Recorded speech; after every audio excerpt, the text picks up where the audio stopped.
Hello friends, welcome back my YouTube channel. तो आज हम देखेंगे चार्टर एक्ट ऑफ 1892। इसमें हम लोग मोस्ट इम्पॉर्टेंट 20 MCQs क्वेश्चंस देखेंगे। तो आइए वीडियो को हम स्टार्ट करते हैं। हमारा पहला क्वेश्चन है, भारतीय परिषद अधिनियम 1892 का मुख्य उद्देश्य क्या था? ऑप्शन ए, भारत में शिक्षा का प्रसार करना। ऑप्शन बी, भारतीय परिषदों में सुधार लाना। ऑप्शन सी, भारतीय सेना को मजबूत करना। ऑप्शन डी, भारत में रेल परिवहन का विस्तार करना।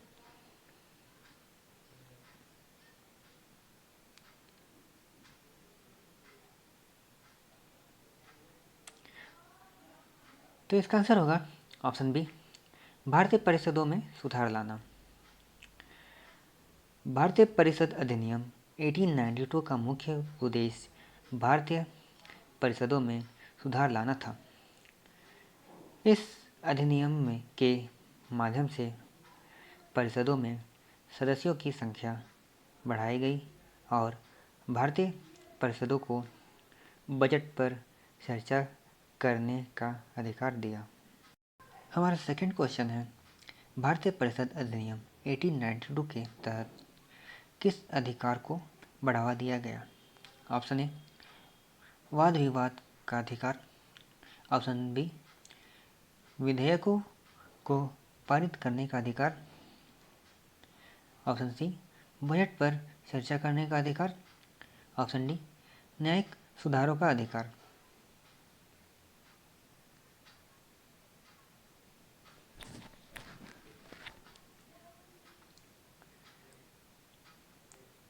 तो इसका आंसर होगा ऑप्शन सी, बजट पर चर्चा करने का अधिकार।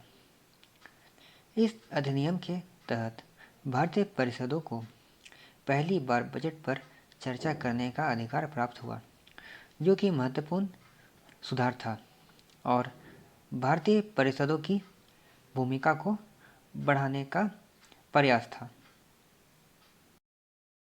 हमारा तीसरा क्वेश्चन है, भारतीय परिषद अधिनियम 1892 के तहत किस परिषद की सदस्य संख्या में वृद्धि की गई?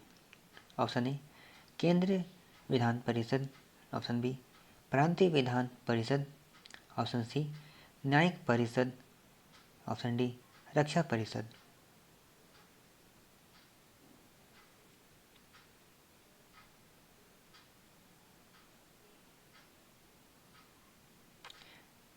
तो इसका आंसर होगा ऑप्शन बी, प्रांतीय विधान परिषद। इस अधिनियम के तहत प्रांतीय विधान परिषद की सदस्य संख्या में वृद्धि की गई, जिससे भारतीयों की भागीदारी में वृद्धि हुई। फोर्थ क्वेश्चन है, 1892 के अधिनियम के अनुसार सदस्य को नामांकित करने का अधिकार किसे दिया गया? ऑप्शन ए, ब्रिटिश संसद। Option B, viceroy. Option C, भारतीय शासक। ऑप्शन डी, नागरिक समाज।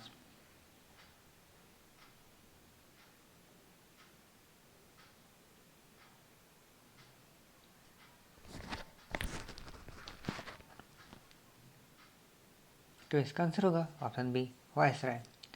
भारतीय परिषद अधिनियम 1892 के अनुसार वायसराय और प्रांतीय गवर्नर को परिषदों में गैर आधिकारिक सदस्यों को नामांकित करने का अधिकार दिया गया। हमारा फिफ्थ क्वेश्चन है, भारतीय परिषद अधिनियम 1892 का महत्वपूर्ण प्रभाव क्या था? ऑप्शन ए, भारतीय अर्थव्यवस्था में सुधार। ऑप्शन बी, भारतीयों की राजनीतिक जागरूकता में वृद्धि। ऑप्शन सी, शिक्षा में सुधार। ऑप्शन डी, भारतीय उद्योगों का विकास।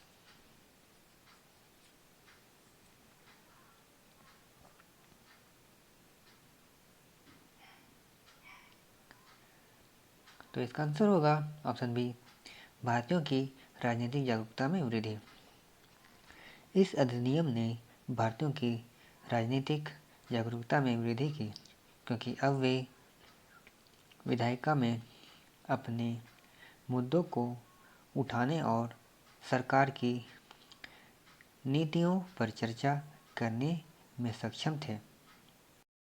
हमारा 6th क्वेश्चन है, भारतीय परिषद अधिनियम 1892 के तहत कौन सा अधिकार परिषद के सदस्यों को नहीं दिया गया? ऑप्शन ए, विधेयकों को प्रस्तावित करने का अधिकार। ऑप्शन बी, बजट पर सवाल उठाने का अधिकार। ऑप्शन सी, बजट पर चर्चा करने का अधिकार। ऑप्शन डी, गैर आधिकारिक प्रस्ताव पारित करने का अधिकार।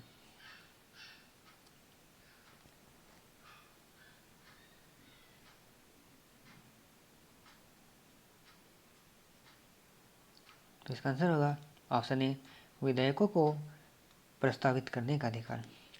इस अधिनियम के तहत परिषद के सदस्यों को बजट पर चर्चा करने का अधिकार दिया गया, लेकिन उन्हें विधेयकों को प्रस्तावित करने का अधिकार नहीं दिया गया था। हमारा 7th क्वेश्चन है, भारतीय परिषद अधिनियम 1892 के अधीन गैर आधिकारिक सदस्यों की नियुक्ति के लिए कौन उत्तरदायी था? ऑप्शन ए, ब्रिटिश प्रधानमंत्री। ऑप्शन बी, भारतीय राजा। ऑप्शन सी, वायसराय और प्रांतीय गवर्नर।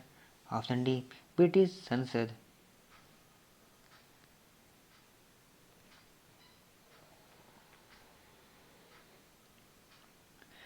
तो इसका आंसर होगा ऑप्शन सी, वायसराय और प्रांतीय गवर्नर। वायसराय और प्रांतीय गवर्नर को परिषदों में गैर आधिकारिक सदस्यों की नियुक्ति के लिए अधिकृत किया गया था। हमारा 8th क्वेश्चन है, भारतीय परिषद अधिनियम 1892 में क्या नया प्रावधान शामिल किया गया था? ऑप्शन ए, प्रेस पर सेंसरशिप। ऑप्शन बी, भारतीयों को विधायी परिषदों में मनोनीत करना। ऑप्शन सी, धार्मिक स्वतंत्रता का अधिकार। ऑप्शन डी, भूमि सुधार।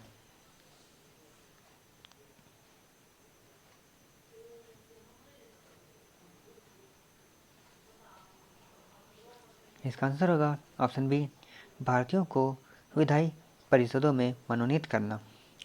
इस अधिनियम के तहत भारतीयों को विधायी परिषदों में मनोनीत करने का प्रावधान शामिल किया गया, जो पहले नहीं था। हमारा 9th क्वेश्चन है, भारतीय परिषद अधिनियम 1892 के अधीन परिषदों में कितने सदस्यों की संख्या में वृद्धि की गई? ऑप्शन ए, 2 से 4 सदस्य। ऑप्शन बी, 5 से 10 सदस्य। ऑप्शन सी, 10 से 16 सदस्य। ऑप्शन डी, 20 से 25 सदस्य।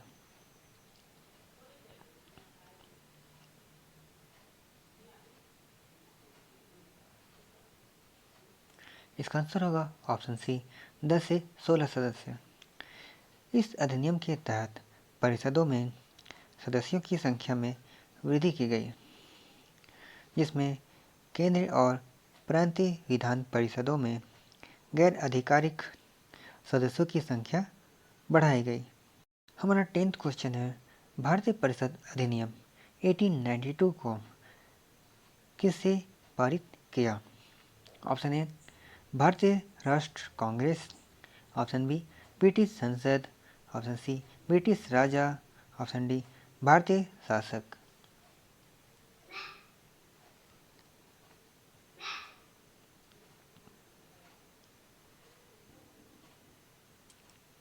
इसका आंसर होगा ब्रिटिश संसद।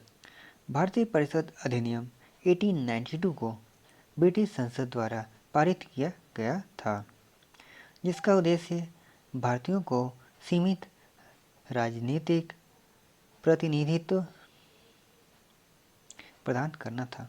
हमारा 11th क्वेश्चन है, भारतीय परिषद अधिनियम 1892 के तहत भारतीयों की भागीदारी किस प्रकार बढ़ गई? ऑप्शन ए, भारतीयों को सेना में भर्ती किया गया। ऑप्शन बी, भारतीयों को वाणिज्य में भागीदारी दी गई। ऑप्शन सी, परिषदों में गैर आधिकारिक सदस्यों के रूप में भारतीयों को नियुक्त किया गया। ऑप्शन डी, भारतीयों को प्रशासनिक पदों पर नियुक्त किया गया।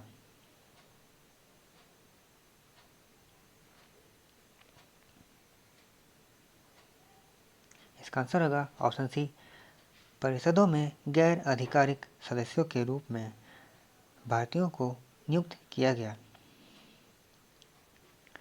इस अधिनियम के तहत भारतीयों को परिषदों में गैर आधिकारिक सदस्य के रूप में नियुक्त किया गया, जिससे उनकी राजनीतिक भागीदारी में वृद्धि हुई। अगला क्वेश्चन है, भारतीय परिषद अधिनियम 1892 की एक महत्वपूर्ण सीमा क्या थी?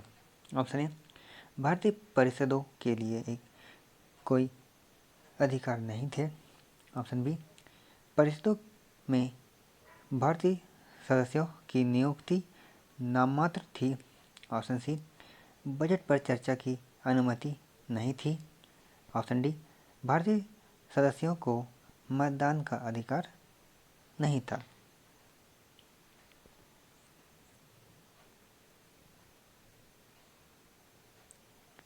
इसका आंसर होगा ऑप्शन बी, परिषदों में भारतीय सदस्यों की नियुक्ति नाममात्र थी।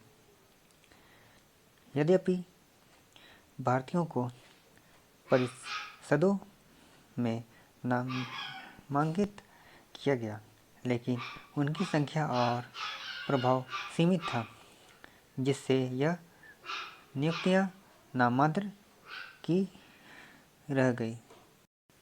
हमारा 13 क्वेश्चन है, भारतीय परिषद अधिनियम 1892 के अनुसार केंद्र विधान परिषद में गैर आधिकारिक सदस्यों की अधिकतम संख्या क्या थी? Option A 6, option B 10, option C 14, option D 16।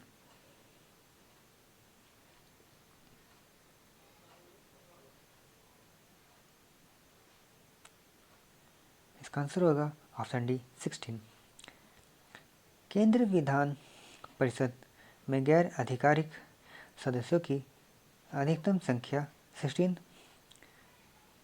निर्धारित की गई थी, जो पहले से अधिक थी।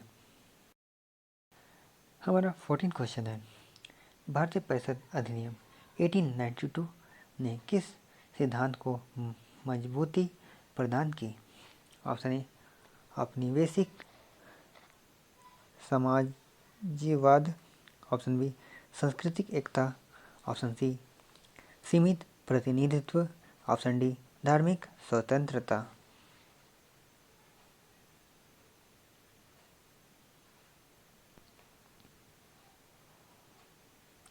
इसका आंसर होगा ऑप्शन सी, सीमित प्रतिनिधित्व। इस अधिनियम ने सीमित प्रतिनिधित्व के सिद्धांत को मजबूती प्रदान की, जिसमें भारतीयों को सीमित रूप से विधायिका में भाग लेने की अनुमति दी गई थी। हमारा 15 क्वेश्चन है, भारतीय परिषद अधिनियम 1892 के तहत बजट पर चर्चा का अधिकार किस सदस्यों को प्राप्त हुआ? ऑप्शन ए, सभी सदस्यों को। ऑप्शन बी, केवल गैर आधिकारिक सदस्यों को। ऑप्शन सी, केवल आधिकारिक सदस्यों को। या ऑप्शन डी, किसी को भी नहीं।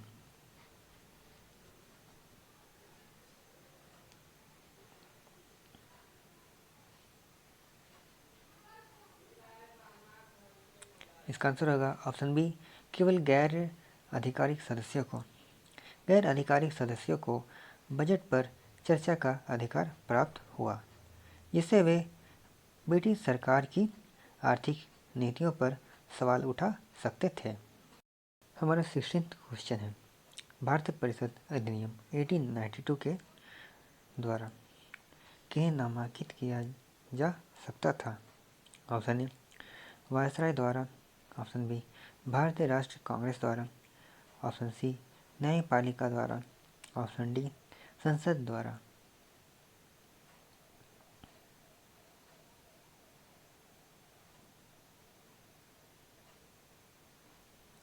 इसका आंसर होगा ऑप्शन ए, वायसराय द्वारा। वायसराय को अधिकार दिया गया था कि वे केंद्र और प्रांत विधान परिषदों में गैर आधिकारिक सदस्यों को नामांकित कर सकते थे। हमारा 17th क्वेश्चन है, भारतीय परिषद अधिनियम 1892 के अधीन किस परिषदों की सदस्य संख्या बढ़ाई गई थी? ऑप्शन ए केंद्रीय विधान परिषद और न्यायिक परिषद, ऑप्शन बी प्रांतीय विधान परिषद और रक्षा परिषद, ऑप्शन सी केंद्रीय विधान परिषद और प्रांतीय विधान परिषद, ऑप्शन डी न्यायिक परिषद और शिक्षा परिषद।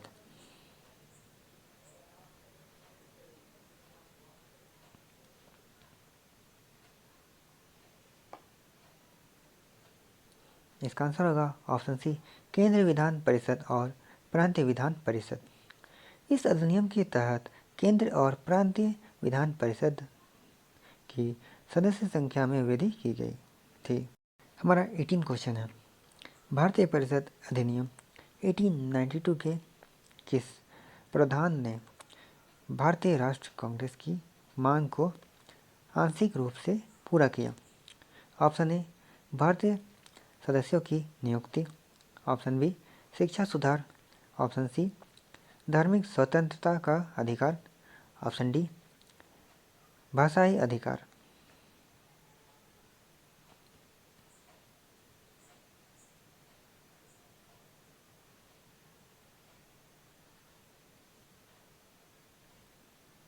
इसका आंसर होगा ऑप्शन ए भारतीय सदस्यों की नियुक्ति। भारतीय राष्ट्र कांग्रेस ने विधायिकाओं में भारतीयों की नियुक्ति की मांग की थी, जो आंशिक रूप से इस अधिनियम के माध्यम से पूरी की गई। हमारा 19 क्वेश्चन है, भारतीय परिषद अधिनियम 1892 किसकी प्रतिक्रिया में लाया गया था? ऑप्शन ए भारतीय राष्ट्र आंदोलन, ऑप्शन बी ब्रिटिश साम्राज्य के विस्तार, ऑप्शन सी भारतीय राष्ट्र कांग्रेस की मांगे, ऑप्शन डी भारत में शिक्षा सुधार।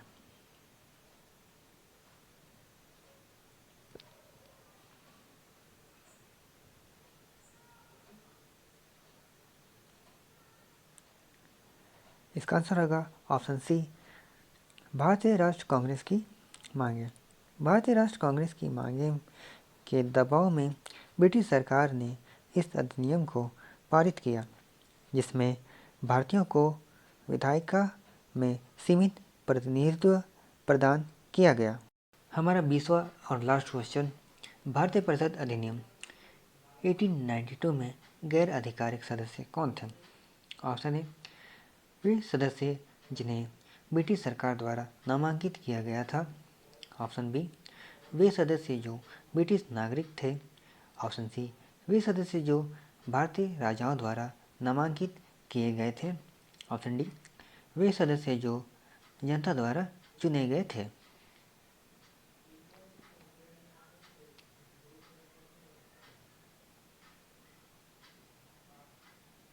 इसका आंसर होगा ऑप्शन ए वे सदस्य जिन्हें ब्रिटिश सरकार द्वारा नामांकित किया गया था। गैर आधिकारिक सदस्य वे सदस्य थे जिन्हें ब्रिटिश सरकार, वायसराय या गवर्नर द्वारा विधायिका में नामांकित किया गया था, जिनमें भारतीय भी शामिल थे। अगर आप हमारे YouTube चैनल पर नए हो तो वीडियो को लाइक, शेयर, कमेंट और सब्सक्राइब जरूर करें। हम इसी तरह पॉलिटी टॉपिक की सीरीज लेकर आएंगे, जो पॉलिटी की हर टॉपिक को कवर करेगी। तो आप अपना सपोर्ट बनाए रखें और वीडियो के माध्यम से ज्ञान को बढ़ाते रहिए। धन्यवाद आप सभी का वीडियो को देखने के लिए। लाइक कीजिए, सब्सक्राइब कीजिए और दोस्तों के साथ शेयर कीजिए।